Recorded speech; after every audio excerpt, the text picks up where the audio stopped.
We want to reclaim, remake, and reconnect sidewalks as a fundamental backbone of small towns and give less space for cars.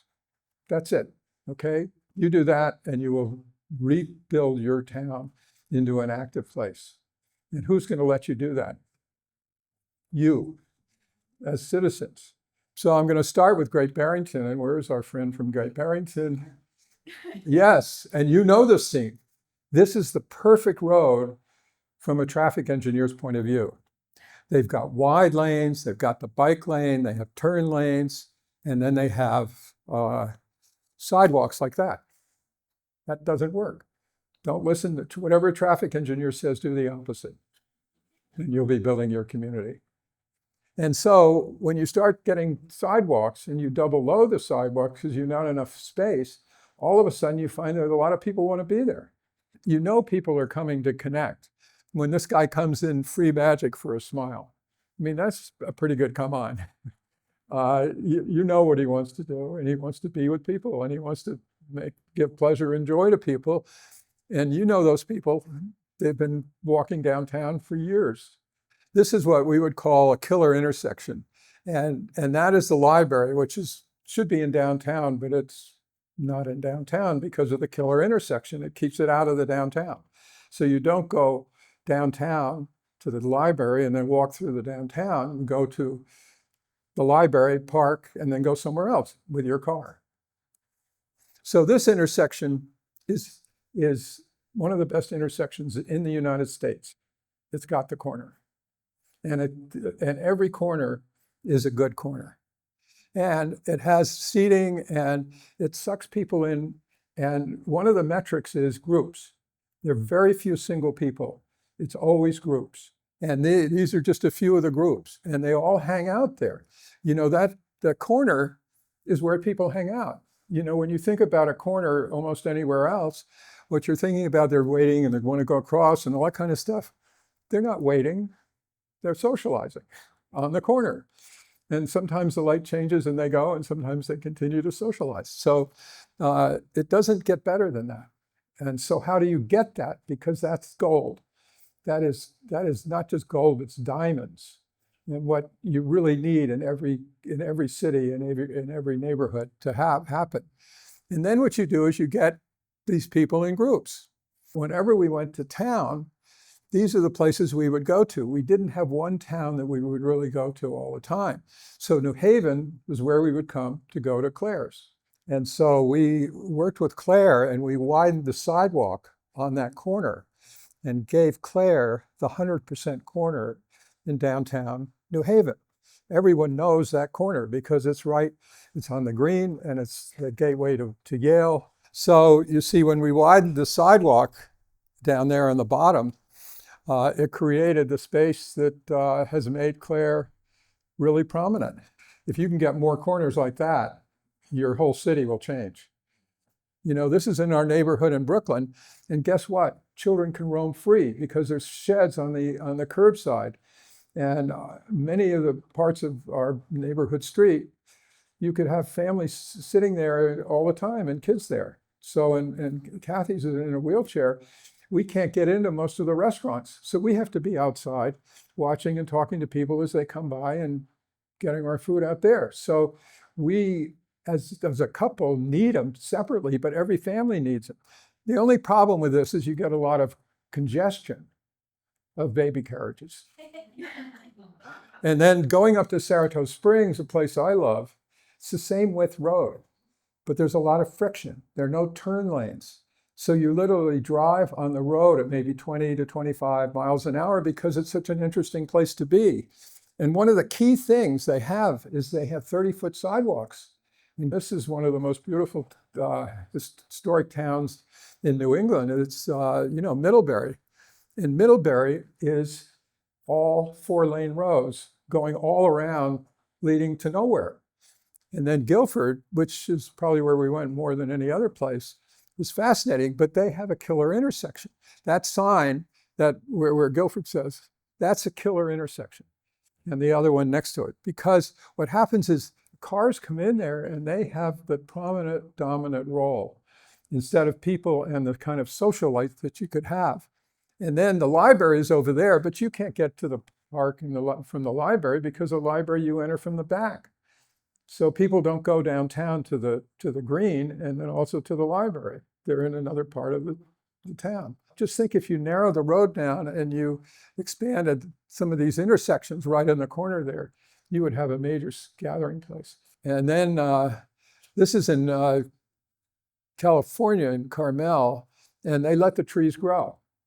And guess what? It gives you a kind of organic character that strong landscaping like where Madison has. You know, you don't feel any kind of there. It sort of keeps you from entering or participating. But here, they even make the sidewalks curve around the trees. So we have something we call the power of 10, is that a good sidewalk destination has 10 places and good 10 things to do. This is a library that was in Brooklyn where we live. You know, you can do all these things outside. And why not? And then who gathers outside but a family on bikes and so on. So you've got gold. And you get more of these kinds of things, and a street all of a sudden becomes a street that's a place rather than another street. It's a corridor for traffic. And then this is another place, Woodstock, which we love, but they have taken these intersections here and they've done all these lines there, which means you can't put a car there and you can't put a person there. So there is no space for people to do anything. And wherever they might have been able to be, they've taken it away from them. So it's a lot of parking and no vehicle or human use. And so this is what they end up with. This could be one of the great squares by filling in where the lines are. So, and then make markets and squares the heart of every community. You notice the word green is not in there, okay? And when you get a good green, it's my favorite pictures on the right. These are kids. They brought a couple of boards for family, and they're making all their food right in the middle of the farmer's market. And the family comes there and spends the day doing that. You know, the connections that people have, the variety of things. This guy's there every Sunday dancing, and people come and dance with him. And this is in London. A friend of ours did this called Gabriel's Wharf. It's what we call a lighter, quicker, cheaper pop-up. They put garages, then they covered the front of the garage with artist design storefronts, and then they program the center, and they built it in 60 days or 90 days, I think. And it's one of the best destinations. It's been there for 70 years. And then public buildings inside out, creating an architecture of a place. I just immediately think of Madison and these public buildings. Well, you can do a lot with in front of a public building. And it's something that you could all do. And then also retail. I mean, architecture's not a very good way to participate in a downtown, because it's about the building. And when you change that and you activate retail buildings by bringing the inside out, you've changed what architecture is. So there's architecture. That's a place. We're there. Guess what? What are you doing? You're talking to your customer in front of your store. Bring your clothes out. And then turn streets into shared spaces and emphasize to, not through. And these places are all where you can drive, but you can also gather. And so how do we get more of those? And then a whole idea about amenities. Amenities are probably one of the biggest opportunity of all, because you don't just put a bench out. A bench is not just a bench, is not just a bench. A bench is a place to sit, and what do you put next to the bench or around it? Like we say, well, put a bench on every corner, but it's not just the bench. Put an ice cream stand. And what else do you put there? And all of a sudden you have a place. And then you have to think about the design of the bench, because there are so many ways of designing a bench that you can use and so many ways you can't use. So there's a whole subtleness. We have a whole post on seating and sidewalks. You should look at when you get a chance. So this is a kind of a perfect bench. And those people don't know each other. And it's in Paris. And this is a good one because you can actually watch something interesting going on in part of your bench. And then, of course, this kind of stuff. And this is really, it's a big idea, and everyone should be thinking about this because it's really promenading. And everyone, once you've got a good place to promenade or walk, you will walk and promenade. If you don't have a good place, you won't even think about it. And so it's a much bigger deal. And so here in Italy, there's one that just covers the whole thing. There's 6,000 people who live in this town, and 5,999 go and promenade every Sunday because they have to be there. They have to do that. And so you get that. Now, I have to go back to Madison. Madison could be one of the greatest promenading streets anywhere because not only is the downtown here, but you can go out to the east on the right, and there's some other stores.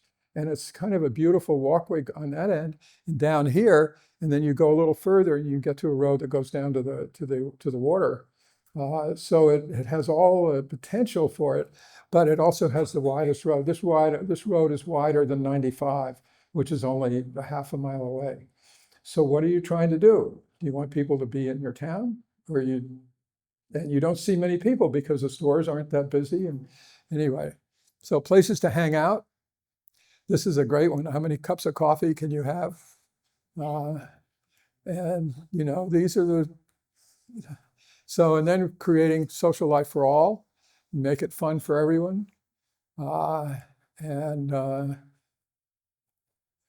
This is in our neighbor. Oh, so I'm supposed to say here is hubs, creating hubs on a street, which is a combination of, say, a cafe and some other amenities. And all of a sudden you've got people just hanging out there. And, here's a kind of a perfect place on our Court Street in Brooklyn. And then this is the best of all I've ever seen.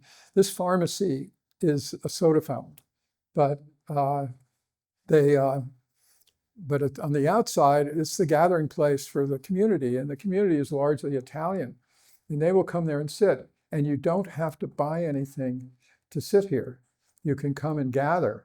There's no one with the menus or anything. You go inside, and this is a gathering place for families of all ages, and all it is a simple idea of a few things that kind of create that setting. So in closing, this is an event we did 2 or 3 years ago in Mexico City. This is the placemaking network of people that come from all over the world to work on. And Ethan is the one that's been leading this. And it's been remarkable. We just had one in Toronto, which had maybe twice as many people as this, coming from every corner of the earth, talking about the kind of issues that I'm showing you, but many others that are integral to restoring and building the kind of community life you want. So this is something you should all remember because it's mind-blowing what it says. If architecture is frozen music, guess what? And planning is composition, guess what? And placemaking is improvisational street performance. You can't get it with the kind of architecture and planning that we have today. You can't get that improvisational street performance. So breaking that wall down and opening it up so everyone can start having the improvisation and what we call reciprocal gestures. One person does one thing and the person next to it does it a little bit like the same and maybe a little different. And all of a sudden you've got these hubs that are social hubs. Oh, and they have a restaurant as part of the social hub. So it's a big deal to go from the kind of culture and the controls that we have of architecture and planning, big, heavy control, to open up to possibilities that people in the community, the best people to do good placemaking are people who live in a place, know it, and experiment it, and do what we call lighter, quicker, cheaper, and you grow a place, and their eyes are always on the street, and they're always trying to grow it. So here's the movement that's going on that Ethan literally put together all over the world. So it's an amazing to see. It's something that everyone needs, every human being, any place in the world, they need places to be. And so here's our social life. You can get our stuff on it, and Placemaking X is there too. So we have 190 posts, and many of them are about different topics, or we have things like just on benches. We have posts on intersections and how you create intersections. Everything that a traffic engineer would hate, we have a post on. Okay, so that's it.